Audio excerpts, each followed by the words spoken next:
What is the ultimate supernatural power of the Buddha? Welcome back, everyone, to Mind Podcast. Are the miraculous or supernatural powers of the Buddha real? According to Buddhism, anything can happen through the process of science and karma.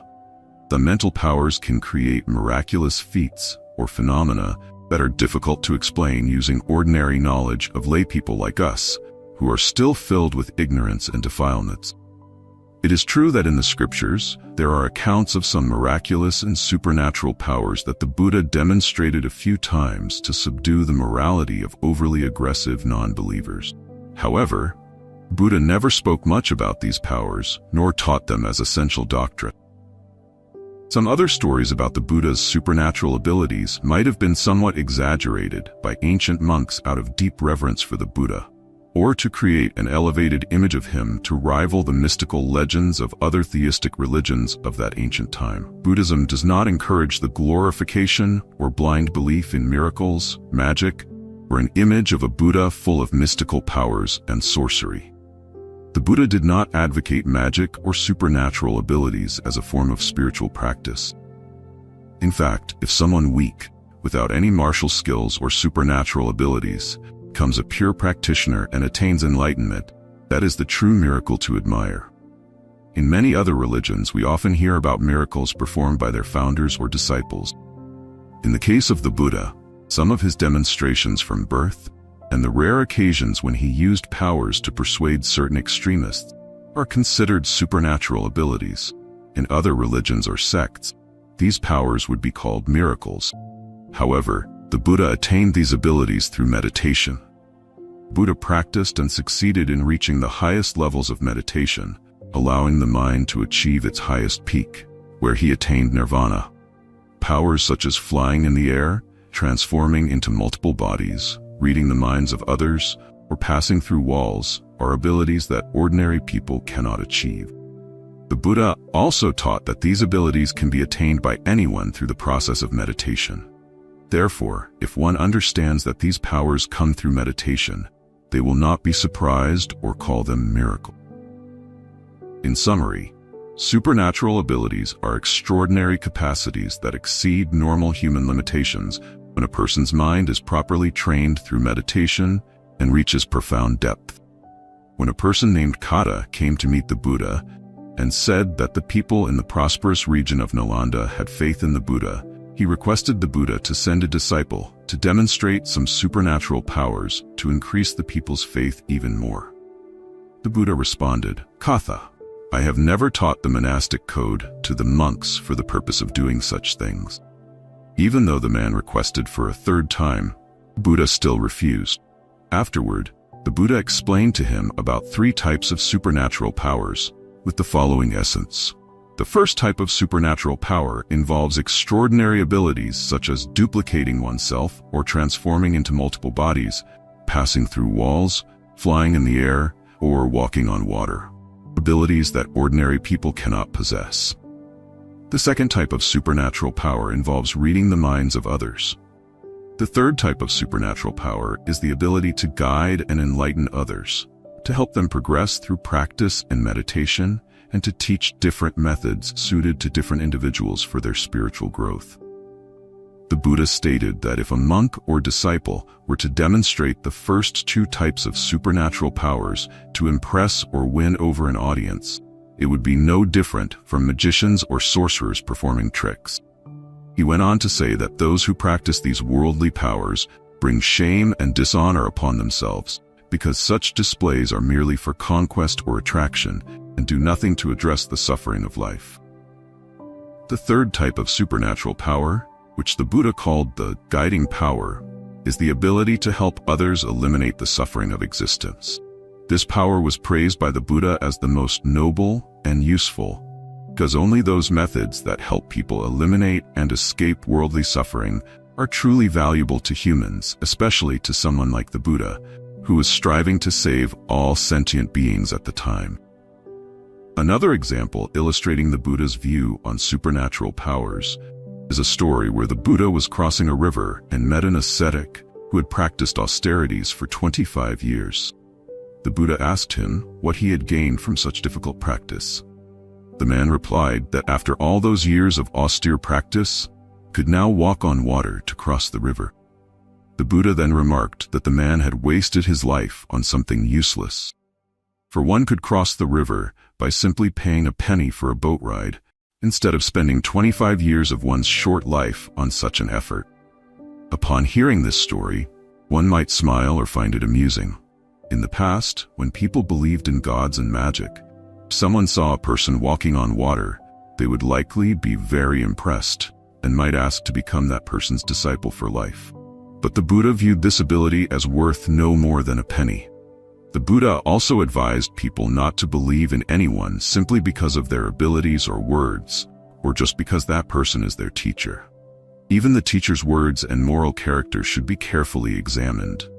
Thus, the Buddha did not regard supernatural abilities as something of value to conquer or make others believe in him. This was made very clear in the famous Kalama Sutta. In general, a person might be able to develop extraordinary supernatural abilities through practice, without gaining any wisdom, similar to martial artists who only gain physical strength. The Buddha taught that the correct way is first to cultivate spiritual strength by nurturing the mind, and only then will it be easier to develop supernatural powers. If done the other way around, it is very dangerous, because of human nature. If one does not cultivate the mind and nurture their character, the inherent arrogance and ego can easily lead to the abuse of physical powers to conquer others or to pursue selfish, unethical goals. Similar to people without morality who learn advanced martial arts only to engage in wrongful and violent acts. Dear friends, the supernatural powers of the Buddha have long been a topic of great interest, attracting many readers over time. Numerous articles have addressed this issue, with the common point being the affirmation that the Buddha focused primarily on the supernatural power of teaching and guiding others. This is true, but it is not entirely complete. When we carefully read some sutras that mention the various types of supernatural powers and the times the Buddha used them, there are still many aspects related to these powers that have not been fully explored. In the following content, we will delve into how the Buddha applied supernatural powers. It's recorded in the Nikaya canon. The Buddha, as well as his disciples, attained supernatural powers as described in the scriptures.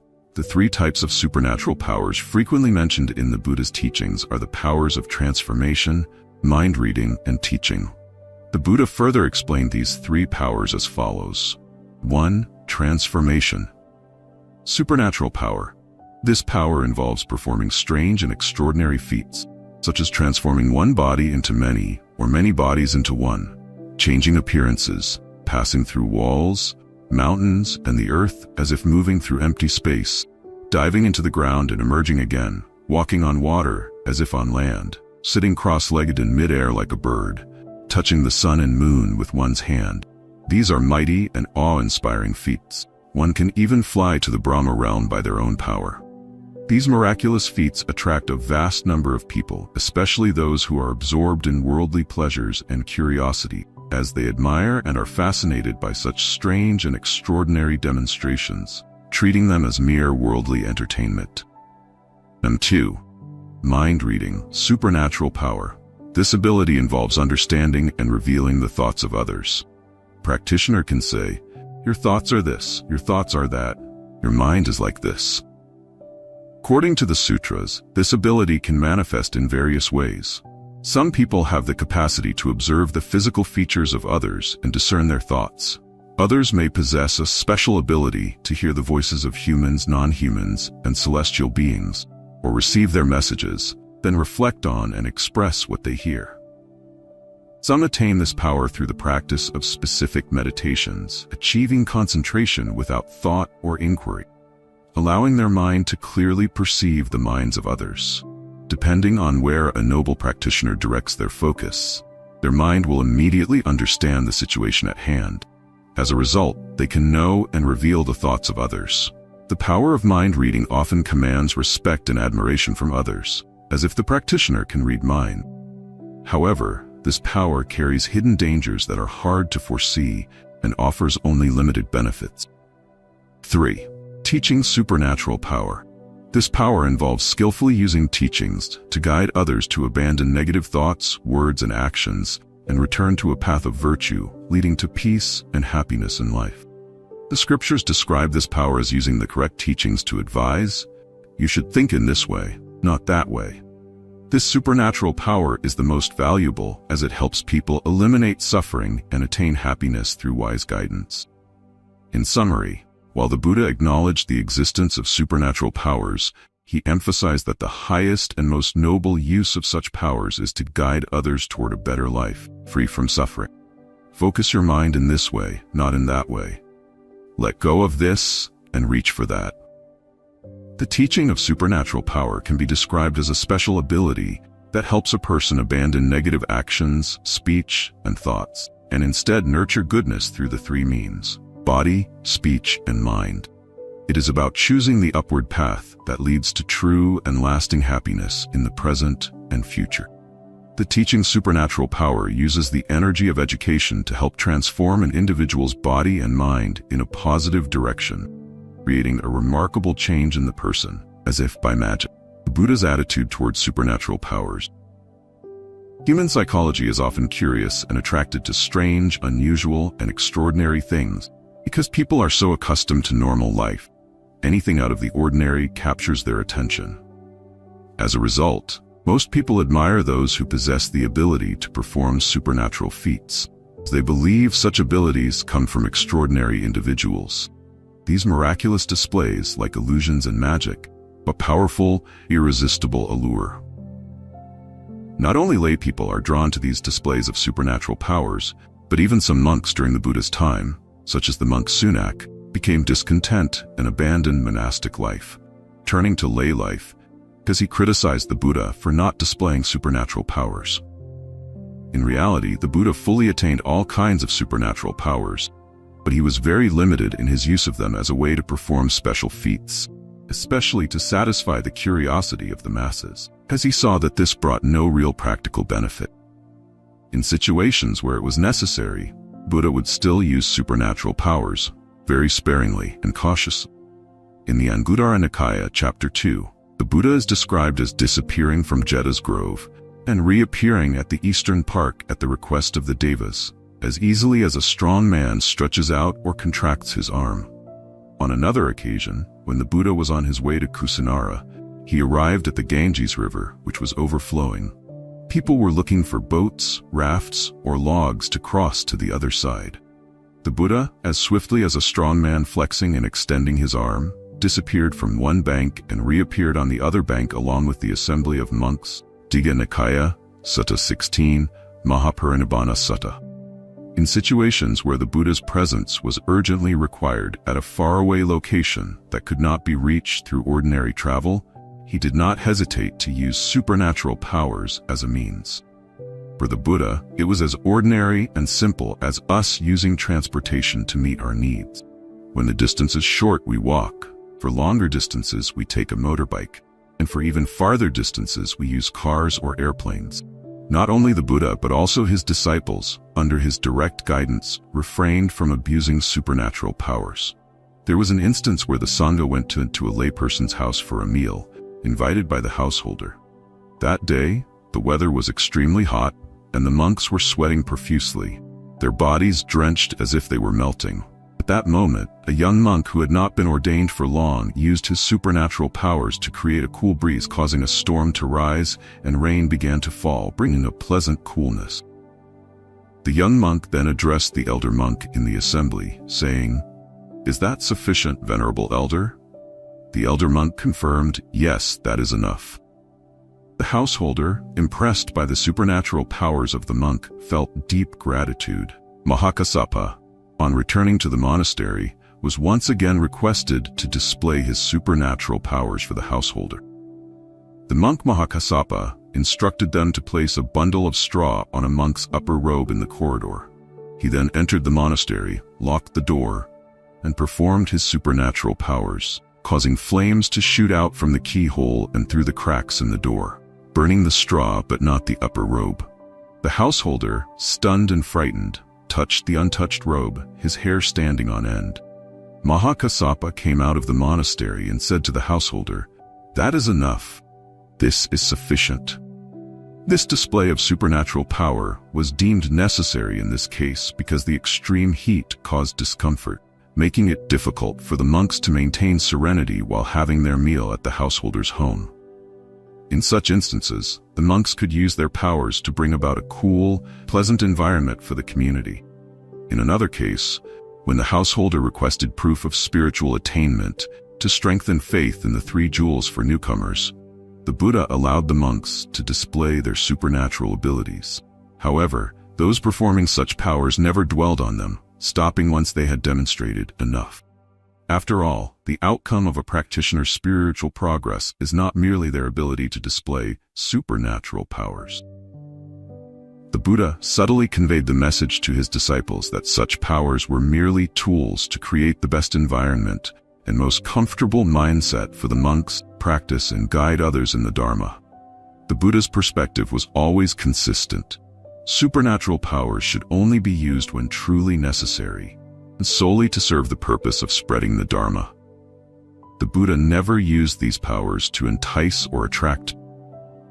In his mission to transform others through education, the Buddha chose a unique method, as recorded in the Digha Nikaya, Sutta 11, where Kata requested the Buddha to teach a monk to perform supernatural feats to win over the people of Nalanda. The Buddha refused and taught that among the 3 types of supernatural powers, supernatural feats, mind reading, and teaching, the only one he chose was teaching supernatural power. This means that the Buddha solely used the power of education to transform people. During the process of teaching and guiding others, in some necessary situations, the Buddha would use the other types of supernatural powers as supportive means to make the process more effective. The powers of transformation and mind reading were the result of practicing and applying the Dharma, which is why the Buddha used the word attainment when referring to these powers. However, these powers are not the ultimate goal of liberation, so one should not become attached to these attainments, as they could become obstacles on the path to enlightenment. Moreover, having such extraordinary abilities does not justify their casual use for lesser purposes. This passage serves as a warning to the Buddha's ordained disciples not to use any forms of tricks or displays to attract the masses, simply for the sake of numbers. The task of a monk is to kindle the virtuous minds of those studying and practicing the Dharma, meeting the needs of those seeking to learn and apply the teachings. It is not to use methods that deviate from the righteous path to draw large crowds for personal gain. Without mindfulness and self-reminder, teachers of the Dharma could easily stray and become entangled in the cycle of fame and profit when surrounded by the respect and material offerings of the public, thus drifting away from the path of practicing and guiding the pure and virtuous life. There were situations where the Buddha temporarily used supernatural powers for a period of time with unenlightened beings who were still lost in delusion, but this was merely a means to guide them towards practicing the Dharma. The story of Sundarananda, a half-brother of the Buddha, shows us how the Buddha used supernatural powers to take Nanda to observe the heavenly realms, where he could see the beautiful celestial maiden. Nanda compared their beauty with that of his newlywed wife. The Buddha then promised Nanda that he could marry 500 beautiful celestial maidens after practicing the holy life and attaining the fruits of the path. Ultimately, during the practice, Nanda experienced the supreme happiness of the liberated life, detached and free in his monastic practice. Nanda eventually went to the Buddha to renounce the previous promise. Here, the Buddha used supernatural powers to entice Nanda to engage with the Dharma, but it was merely an excuse to create the conditions for Nanda to practice the teachings and experience the joy of liberation, which was the Buddha's true purpose. Thus, using supernatural powers made it easier to approach certain individuals. The Buddha often used various types of supernatural powers as a supportive means to make his teaching more effective and accessible. The way he used transformation and mind-reading supernatural powers in special cases, as presented here, helps us understand this better. In certain situations, he used supernatural powers to easily approach those who needed guidance. A clear example is the case of the Buddha converting the robber Angulimala. When necessary, the Buddha revealed all 32 marks of a great man to win over a group of Brahmins and non-Buddhists, leading them to reverently accept his teachings of liberation. Let us examine more closely the case of the Buddha converting the robber Angulimala, which is one of the rare occasions where the Buddha used supernatural powers to approach this ferocious bandit. The Buddha's choice to use supernatural powers was the most appropriate means to quickly approach Angulimala, while also asserting his authority. The Buddha's extraordinary display first piqued Angulimala's curiosity and admiration, which allowed the Buddha the opportunity to engage in a dialogue with him. The transformation powers of the Buddha helped change the robber's behavior. Angulimala acted entirely differently toward the Buddha, unlike with anyone else he had encountered before, whom he would have killed without emotion, severing their fingers to make garlands before moving on to find his next victim. To approach such a cold-blooded killer, using supernatural powers was absolutely necessary and appropriate. However, the Buddha used these powers very sparingly, merely as a means to support the process of transforming and guiding others, without any abuse. The ultimate goal of the Buddha was to bring Angulimala out of his life of delusion, violence, and wrongful beliefs, and place him on the path of practicing the righteous Dharma. The Buddha skillfully sent a powerful message to Angulimala with the words, "I have long since stopped, but you have not yet stopped." The Buddha succeeded in giving medicine to a severely ill person by first offering candy and then giving the medicine afterward. Before displaying supernatural powers to satisfy the curiosity of the robber Angulimala, the Buddha used his compassion and wisdom to subdue him.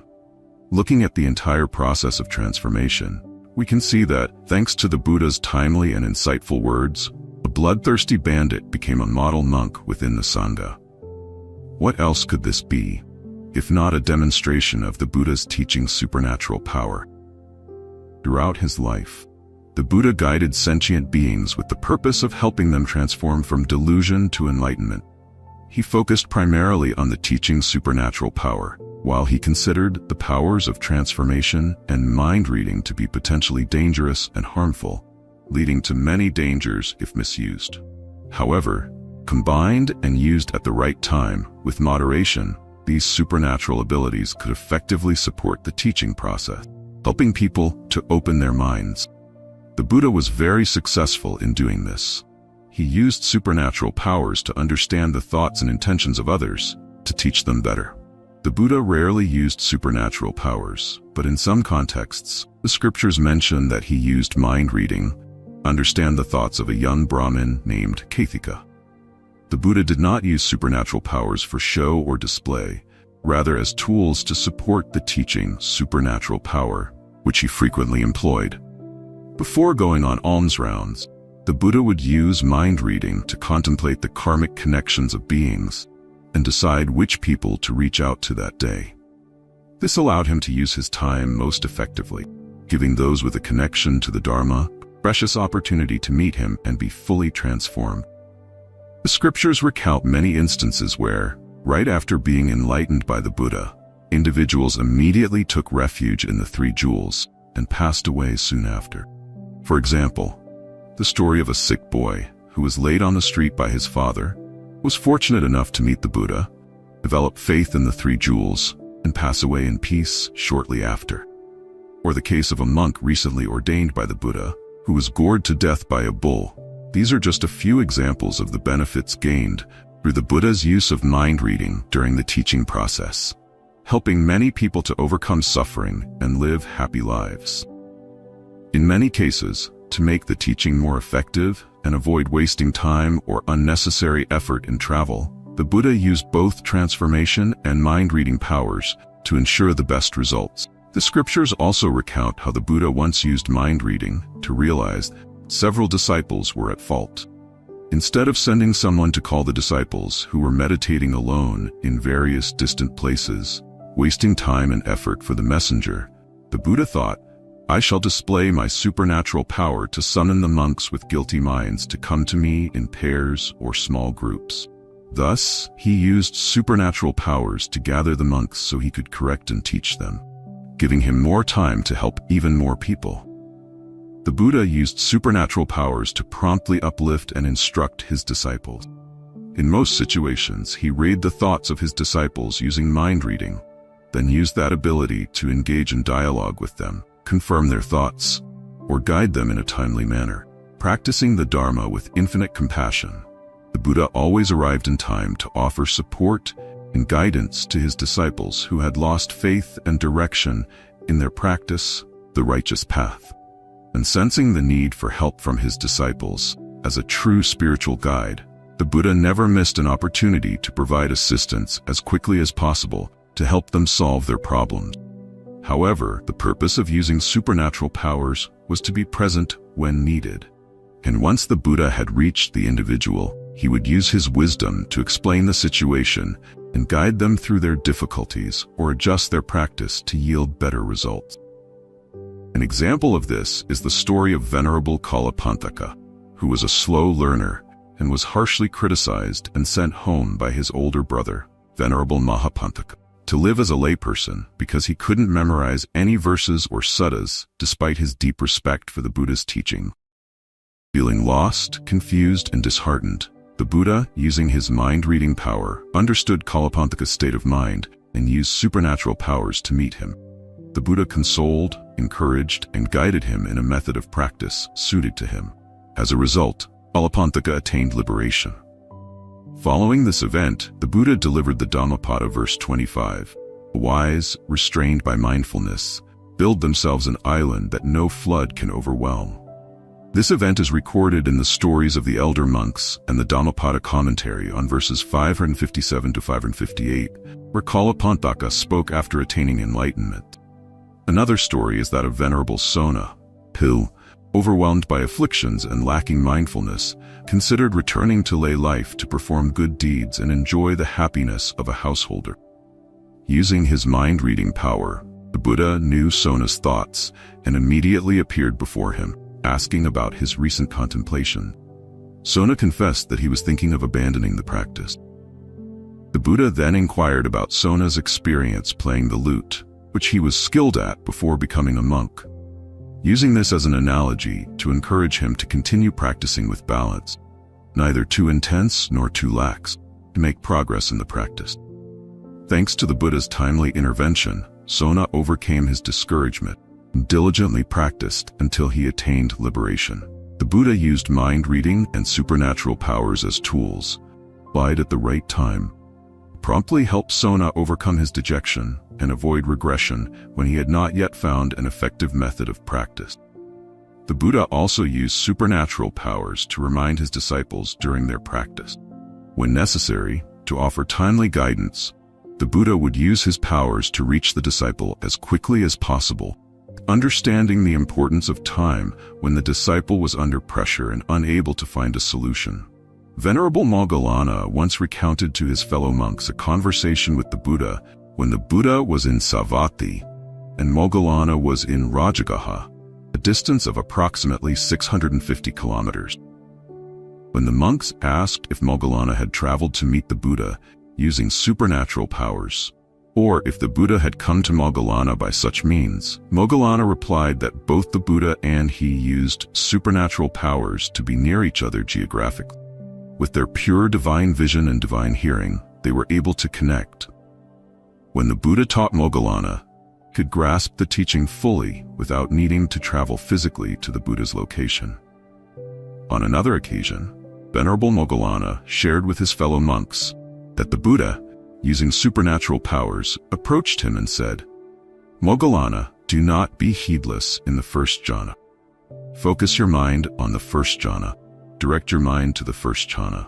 Thanks to this, Venerable Moggallana was able to regain mindfulness and return to his meditation object, continuing his diligent practice.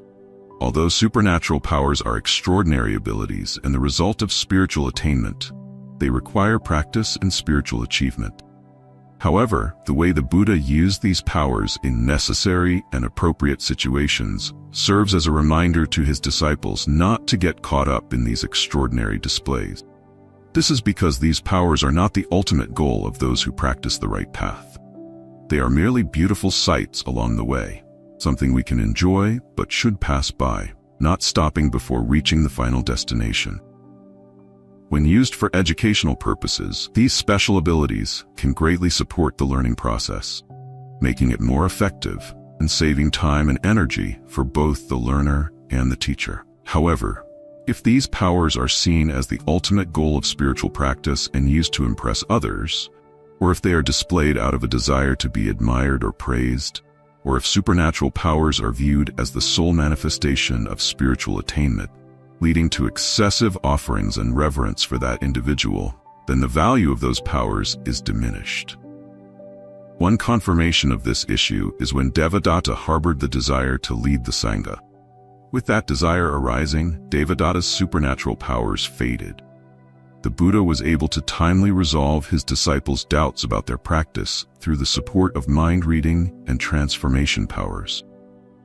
If there had been delays in moving from one place to another, or if he had overlooked the need to read his disciples' minds, many would have lost the opportunity to open their minds and practice the Dharma to progress on the path to liberation.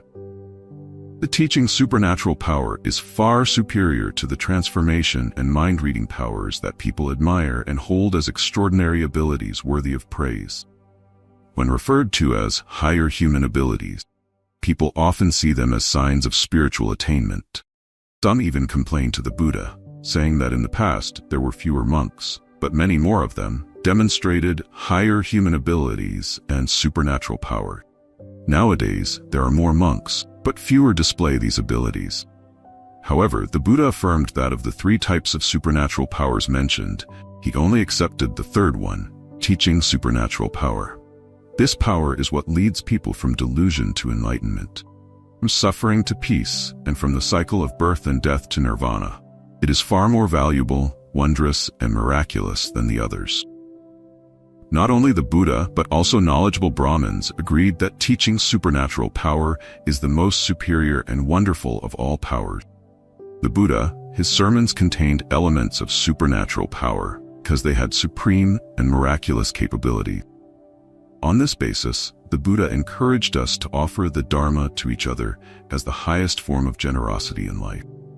With clear explanations delivered in a gentle, harmonious manner, the Buddha transformed countless non-believers, guiding them to take refuge in him and ordain, living a life of purity. Many non-believers who were once hostile and prejudiced toward the Buddha became respectful and obedient after meeting and hearing him teach. Some people experience such strong emotions that their hair stands on end. In many discourses, such as the Fruits of the Contemplative Life, Samannaphalasutta, number 2, in the Digha Nikaya, it is recorded that the special abilities of the Buddha were praised by everyone, even non-believers. The Buddha was described as someone who stands upright what was thrown down, reveals what was hidden, shows the way to the lost, and brings light to those in darkness, so that those with eyes can see. This is the marvelous power of teaching supernatural power. By explaining the Dharma in a reasonable and appropriate way, and choosing effective methods with great compassion, the Buddha helped many people undergo a powerful and complete transformation of mind, becoming pure and good, entirely different from who they were moments before. What is this if not supernatural power? Here are a few examples among countless stories of the miraculous teaching supernatural power. The Buddha's teachings turned a wicked person like Angulimala into a noble saint within the Sangha. In another case, a woman named Bhattacharya lost her dearest loved ones, parents, husband, brother, and 2 children. She went mad. The Buddha comforted her, and she learned how to face her suffering by understanding the nature of life. After hearing the Buddha's teachings, she immediately attained the stage of stream entry and requested to ordain. After a short time of diligent practice, Bhikkhuni Bhattacharya attained the fruit of arahantship, becoming one of the foremost nuns during the Buddha's time. From her personal experience, she composed verses 112 to 121 in the Therigatha to encourage her disciples. In another story, the Buddha performed the miracle of easing the burden of sorrow weighing heavily on the heart of a mother whose small child had just passed away. The Buddha opened her mind, allowing her to let go of the pain caused by her child's death. He asked her, "Ubiri, all 84,000 girls named Jiva have been burned at this charnel ground. Are you grieving for just one? Reflecting on this, Ubiri understood the laws of impermanence and samsara and overcame her sorrow. This is truly the miracle of teaching supernatural power. Using mind reading and transformation powers is not inherently wrong. However, the benefits of these powers are limited, only directly benefiting a few individuals. Worse, if supernatural powers are used merely for display and to gain admiration or praise from others, feeding the ego, this would go against the Buddha's teaching.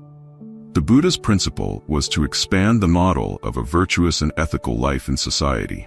Thus, the core of those who spread the Dharma should be to use all means, including supernatural powers, to guide those with the right conditions, live a happy life. These people are the true heirs of the Dharma. Those who practice according to the true Dharma gradually reduce greed and attachment, while gaining more peace and happiness. They should not become entangled in the miracles of transformation or seek superficial praise. The Buddha affirmed that these things are like the outer bark and leaves of a tree, not worth being content with. Only the attainment of liberation and the pure life is the true, solid core of the tree, worthy of being cherished and preserved. The way the Buddha used supernatural powers once again affirms the central role of educating people in his entire body of teachings. The Buddha was clear that mind reading and transformation powers were only supporting tools for teaching. He skillfully applied educational methods and techniques to help people transform their minds and change fundamentally from their core understanding. This was the Buddha's ultimate purpose. The use of supernatural powers was a skillful means aimed at enlightening people to the truth of suffering, the cause of suffering, ultimate happiness of peace when all suffering is ended, and the methods to practice in order to achieve that happiness in daily life. Today, everything we do, including any special abilities, should be directed toward the practice of transforming bad into good, madness into calm, ignorance into wisdom, and suffering into happiness. This is the true practice of the Dharma. The view that teaching is a form of supernatural power is one that the Buddha dedicated his life to demonstrating. By following his example, we can avoid going astray or wandering too far from the true path of the Dharma and the Buddha's mission to spread the teaching. We must clearly understand what the goal is and what the means are, maintain confidence on the path of practicing and spreading the Dharma. As disciples of the Buddha, we must be steadfast in knowing that all means should be used for the sole purpose of transforming human minds. With this spirit, generations of teachers have tirelessly used the teaching's supernatural power to light the flame of the Buddha's teachings in the world and rekindle the spiritual source for so many. It is through the miraculous power of teaching that we, even though 26 centuries removed from the Buddha, continue to benefit from his teachings. It is the miraculous supernatural power of teaching that has allowed the Dharma to spread far and wide through space and time, from then until now, and forever into the future.